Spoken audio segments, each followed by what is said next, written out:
muchísimas gracias por invitarme a compartir con todos vosotros este encuentro. Es casi encontrarse uno en una familia.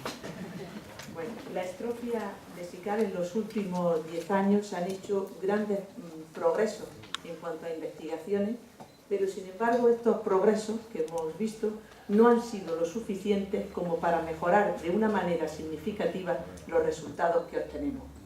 Se han hecho investigaciones en el tejido conjuntivo, sobre todo en la fibra de colágeno, se han hecho investigaciones en las fibras musculares lisas, en la inervación de los músculos y en definir mejor la anatomía del suelo pélvico. Y todo esto nos ha ayudado a entender de una mejor manera la malformación que tenemos. Y sin ninguna duda nos lleva a que tenemos que trabajar en un equipo multidisciplinar. Y ese es el motivo por el cual hoy nos encontramos aquí. A todos nos es familiar estas imágenes en donde vemos que la estrofia vesical clásica, lo más importante en su examen físico es la presencia de esa masa roja que vemos sobre el abdomen de nuestro recién nacido. Es la placa vesical. Esta malformación es rara, como ya sabéis, es dentro del estudio de enfermedades raras por su incidencia y afecta a una parte que son el aparato genital, el aparato urinario, la pared abdominal, los huesos de la pelvis y el suelo pélvico. Aunque aparentemente son similares, tienen sus peculiaridades según se trate, como vemos, de que sea una mujer o un varón. La estrofia de cloaca es una de las malformaciones más severas compatibles con la vida, en donde a los defectos que hablábamos antes, que afecta al aparato genital y al urinario, a los huesos de la pelvis y por supuesto a los huesos pélvicos, hay que añadirle las alteraciones gastrointestinales, sobre todo con la presencia del ano imperforado y en muchos casos la afectación del sistema nervioso central con presencia de médula anclada. ¿Cuáles son los objetivos del tratamiento que pretendemos ante un paciente que recibimos con una malformación de este tipo? Pues el primero de todos será el cierre funcional de la vejiga. ¿Qué quiere decir eso? Que obtengamos una vejiga que tras su reconstrucción sea capaz de almacenar la orina de una manera eficaz e igualmente sea capaz de vaciarla, de tal manera que consigamos lo que esperamos, que es la continencia. También la reconstrucción de los genitales y, por supuesto, la preservación de la función renal. Tenemos que tener presente que estos niños, cuando nacen, sus riñones funcionan con normalidad y cualquier alteración o deterioro que vayamos a encontrar en la evolución será secundario a un mal manejo de ellos. Con las técnicas actuales tenemos aquí la reparación por etapas, que seguramente es la que más han oído ustedes, que tenemos primero el cierre vesical de recién nacido, a los 2 añitos el cierre de epispadias y posteriormente la reconstrucción del cuello. Otras técnicas menos conocidas, pero también actuales, sería la reconstrucción completa en periodo neonatal y también la reconstrucción de Kelly, que la realiza en 2 tiempos. Con ninguna de estas técnicas hemos sido capaces de devolverle, una vez reconstruida la vejiga, ese mecanismo de funcionalidad vésico-esfinteriano que es la que nos va a permitir que el paciente se encuentre continente. La continencia, digamos, es el paradigma en el cual nosotros nos fijamos para analizar nuestros resultados por la gran repercusión social y personal que puede tener. Cuando queremos analizar los resultados de esta continencia en las diferentes técnicas, la reconstrucción por etapas, el procedimiento de Kelly o la reparación completa primaria, nos encontramos que hay bastantes dificultades. La primera de ellas es que si todos los grupos que analizamos estos procedimientos y que los realizamos, estamos de acuerdo en que consideramos que el paciente es continente o no. El otro problema es que cuando analizas estas técnicas, no todos los estudios hacen referencia al análisis aislado del procedimiento por etapa o del procedimiento de Kelly, sino que en esas valoraciones de continencia ya se incluyen otros procedimientos añadidos para poder alcanzar la continencia. con lo cual no tenemos una idea clara de cuáles son los resultados con el procedimiento aislado. Y el otro punto y muy importante es que tampoco tenemos el volumen de niños suficiente como para comparar los resultados de las diferentes técnicas. En la reconstrucción por etapas, por ser la primera que se diseñó de la era moderna y ser la que más se ha utilizado en todo el mundo, pues sí que disponemos de series que pasan de 100 pacientes, con lo cual los valores estadísticos pues tienen una significación para nosotros importante. Sin embargo, cuando queremos analizar los resultados que se obtienen con otros procedimientos, como puede ser el de Kelly o la reparación completa primaria, ya las series incluyen 30 a 40 pacientes. Esto ya es una gran merma para poderlo comparar con los resultados de la reconstrucción por etapas. Pero independientemente de la técnica que no hayan aplicado o que apliquemos para la reconstrucción de la malformación, no se alcanza más de un 25% de continencia con el tratamiento inicial. Todos coincidimos con una técnica o con otra que mejoran con la edad y que en las mujeres los resultados son más satisfactorios que en los varones. Entonces, ¿qué haríamos cuando nos encontramos que una vez que hemos hecho nuestros 3 estadios, hemos hecho la reconstrucción del cuello, es decir, la cirugía que no había escuchado de cérvico-uretroplastia, y el paciente continúa incontinente? En ese caso, nos planteamos el administrarle o el aplicarle una resistencia pasiva intravesical. Esto ya se aleja de la dinámica, con lo cual tenemos que estar preparados para ofertarle un mecanismo también de sondaje, el cateterismo intermitente, porque si no, esa resistencia ejercería una presión elevada en nuestro tracto urinario y se deterioraría lo que son los riñones.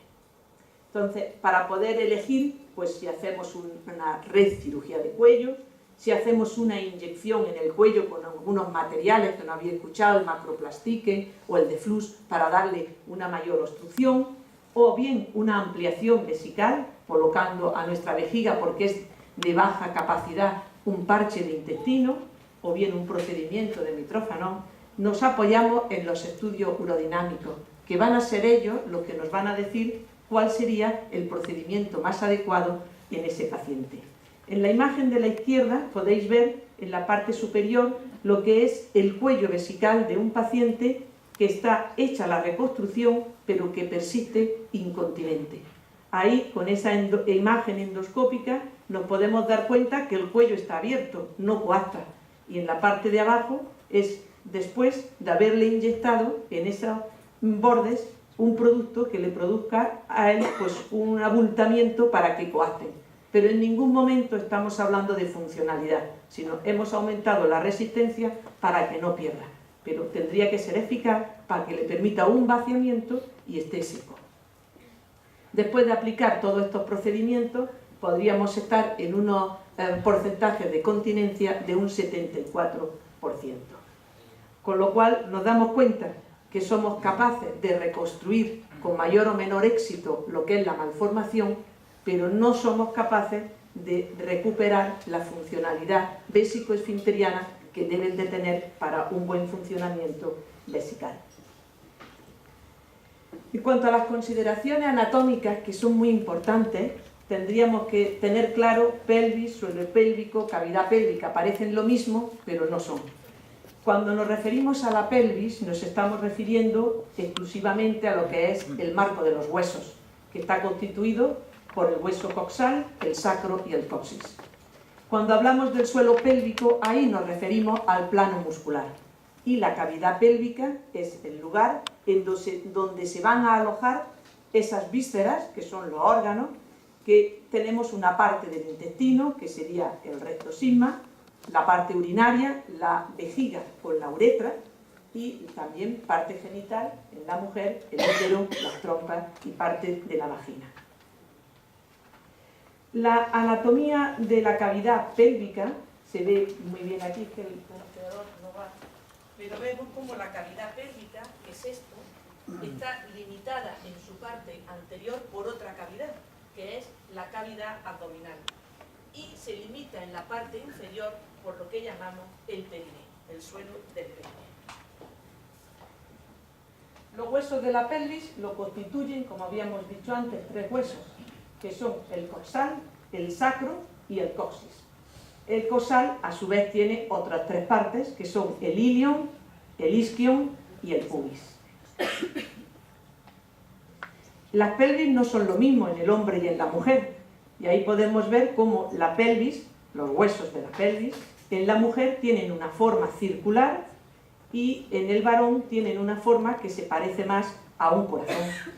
Estas diferencias anatómicas vienen dadas por las necesidades fisiológicas. La mujer tiene que tener una armadura ósea que le permita el parto. En estas imágenes son una reconstrucción con ayuda de la tomografía axial computarizada que nos permite ver cómo es la pelvis en una imagen, la de la izquierda, antero-posterior y la de la derecha, supero-inferior. Y nos permite compararla cuál es la estructura que tiene la pelvis en un paciente con estrofia vesical o con estrofia de cloaca. Y llama la atención, si veis, la separación de los huesos púbicos y además tiene una cierta rotación que se va hacia abajo y hacia afuera. Y esto es la causante de la distorsión del suelo pélvico. El suelo pélvico, pues, es una estructura fibromuscular que está constituida por 3 componentes. El primero de todos, que es el que llamamos peritoneal, luego la capa más importante, que es la muscular, y luego otra capa fibrosa, que es la membrana perineal. El plano peritoneal es igualmente importante, aunque parece que en cantidad es mucho menor. Pero esa banda que se fija a las vísceras, que hemos dicho, el intestino, que era el recto, que puede ser la vagina y el útero, incluso la vejiga y la uretra, le envuelve a esas vísceras de tal manera que le impiden que se prolaxe hacia el exterior. El plano muscular del suelo pélvico, que sería el objetivo en el cual nos tenemos que fijar para posteriormente su rehabilitación, sabemos que es el que cierra por abajo la cavidad y está constituido por 2 músculos. El número 1, lo veis ahí, es el músculo cosígeo, muy pequeño y con menos protagonismo. Y el músculo elevador del ano, que sería fundamentalmente la estrella del suelo pélvico. Ese está constituido por 3 partes: el ilio cosígeo, el pubo cosígeo y el pubo rectal, que están ahí representados con el número 2, 3 y 4. Esto es en un solo lado de la cavidad de la pelvis. Al otro lado tenemos su imagen en espejo. A ambos lados de la línea media se tienen que juntar, constituyendo realmente el centro del suelo pélvico o centro del perineo. Aquí vemos el tercer componente del suelo pélvico, que sería la membrana perineal, que está por debajo de los músculos y que es una banda fibrosa que está íntimamente unida a los huesos. Y vemos que tiene una serie de orificios para dejar paso a la uretra y en la mujer a la vagina.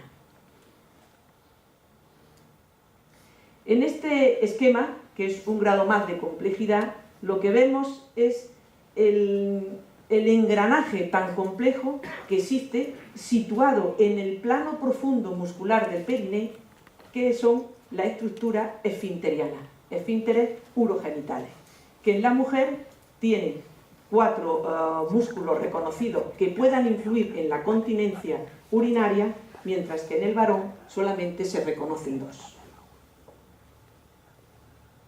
También, para que toda esta musculatura funcione bien, tendríamos que tener el plexo, o sea, la inervación que hemos dicho.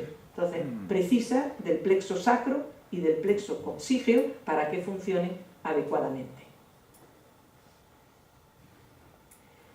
En esta imagen de reconstrucción tridimensional, también lograda mediante las reconstrucciones con la tomografía axial computarizada, nos permite observar con bastante claridad cuál sería la alteración del suelo pélvico que encontramos en los pacientes con estrofia vesical.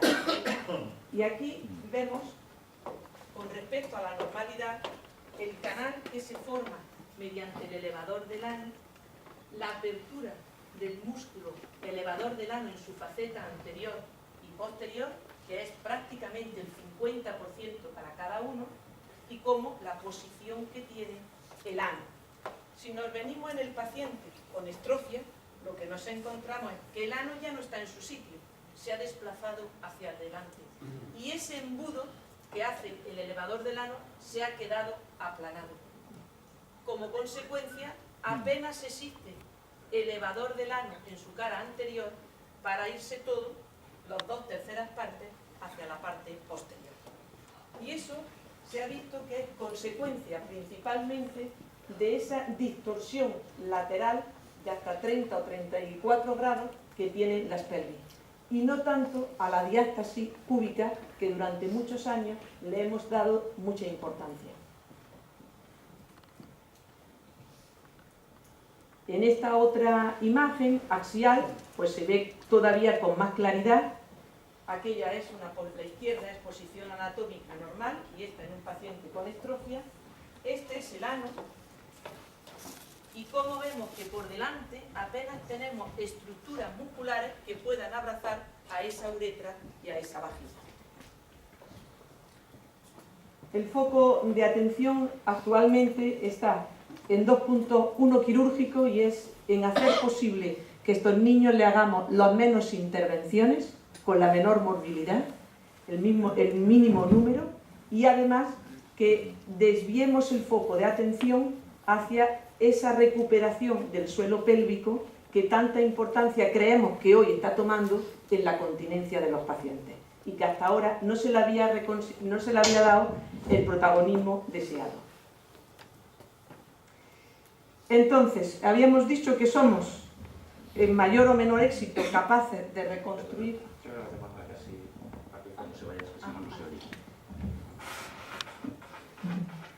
Artista total.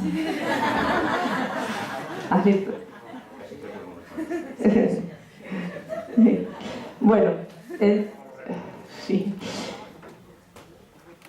Es que si no hay como mucho eco. Espera que lo va a arreglar. Bueno, entonces decíamos que reconstruimos la malformación con mayor o menor éxito, pero no conseguimos devolverle lo que es la funcionalidad vésico-esfinteriana. Con lo que sabemos, sí que ahora tendríamos que, cuando cerramos al paciente, no solo fijarnos en el éxito, que por supuesto es lo primero, que la vejiga quede cerrada, que la pared abdominal también quede cerrada, pero que esta estructura entre el cuello y la uretra quede lo más profunda en el periné, de tal manera que quede rodeada por la parte anterior del elevador del ano.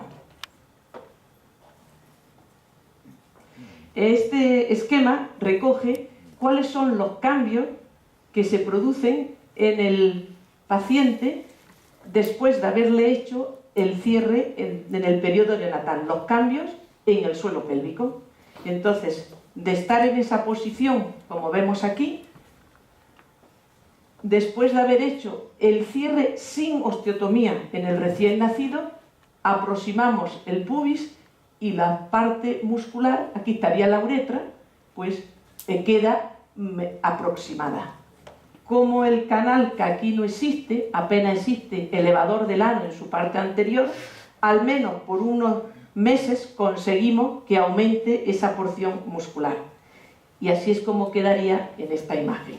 Esto, que lo vemos así, no es estático, y con el paso de los meses siempre os decimos que esa fijación de los huesos del pubis tienen una tendencia progresiva a la separación.